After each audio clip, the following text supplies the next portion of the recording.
Tita, nakita mo si Yaji? Ha? Kasi nandito si Blight.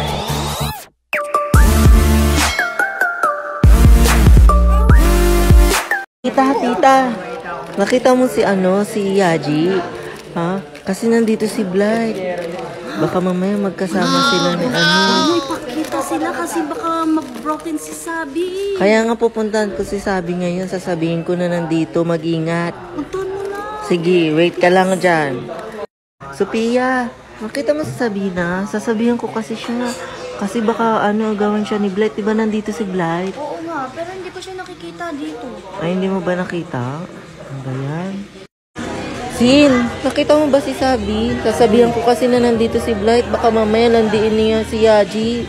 Sige, hanapin mo. Sabihan mo siya dali. Sige, wait lang ha. Sabina. Alam mo ba nandito si Blight?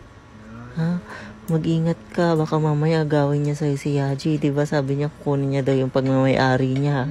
Umaagaw niya. At anong pagmamayari? Kapal na mukha niya. Hindi naman naging kanya si Yaji. Ay, totoo ba? Nasaan si Yaji ngayon? Andyan. Hala, di ba umalis? Ano ba? Umalis. Andyan lang yun. Umalis. Nakita ko masaya. Nagsiselfone. Mamaya kausap niya si Blight. Magkikita yun. Ano? Hala ka. Okay, kung Inahayaan sa mo. akin, di bahala sila. Magsama silang dalawa. Ay.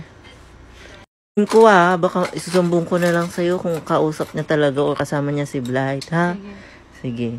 Sama ay, ayun lang naman pala si Yaji. Hoy, Yaji! Kala ko umalis ka.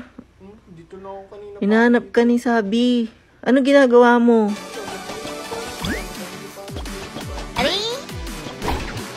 Kanina ka pa namin nahanap. Kala namin sumama ka na kay Blight. Di ba nandito si Blight kanina? Ayun na. Ay, mag-eegi ka lang dyan Huwag kang sasama dun Papalit ko lang siya sa Charis. Ay, dyan ka lang.